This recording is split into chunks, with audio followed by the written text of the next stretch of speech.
तुम मुझे ये समझाओ कि भगवान श्री कृष्ण गीता के चौथे अध्याय के पहले श्लोक में बता रहे हैं कि उन्होंने सबसे पहले ये दिव्य ज्ञान सूर्य मतलब विवस्वन जी को दिया था। उसके बाद उन्होंने मनु को दिया और मनु ने इक्ष्वाकु को दिया।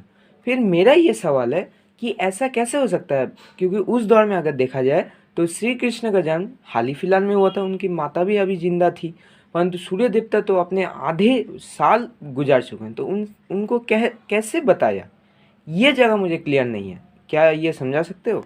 जी जरूर, मैं ये सवाल का उत्तर मैं जरूर दूंगा, परंतु पहले ये समझो कि भगवान ने जो ये कहा है ये सबसे पहला गूढ़ बात है, तो गूढ़ बात पहले समझ में नहीं आता है। देखो, तुमने जो प्रश्न किया है वो अर्जुन ने भी प्रश्न किया था चौथे अध्याय के 4वें श्लोक में। क्या कहते हैं कि ये मैं कैसे समझ लूँ कि आपने सबसे पहले सूर्यदेव को कहा, क्योंकि अपरम भवतु जन्म परम जन्म विवस्वता कथम एतद विज्ञानयम, मैं कैसे समझूं तुम अधो उक्तवानी थी, आपने सबसे पहले सूर्यदेव को कहा, ये कैसे हो सकता है? आपका तो जन्म हाल फिलहाल में हुआ है। तो भगवान ठीक उसके बाद वाले श्लोक मतलब 5वें श्लोक में कह रहे हैं, बहुनी में व्यतीतानी जन्मानी तो चार्जुना तानी अहम वेदा सर्वाणी न तो वेत्ता परंतप।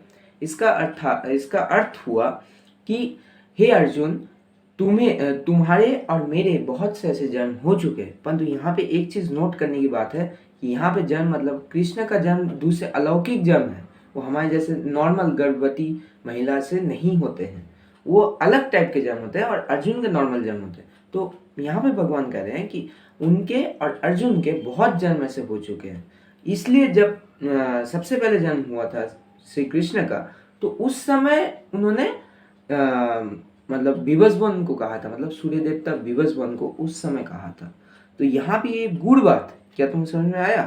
भैया अब एकदम समझ में आ गया। और आप लोगों को भी अगर ऐसे ही आइडियाज़ रोज चाहिए तो subscribe to our channel Fact and fold.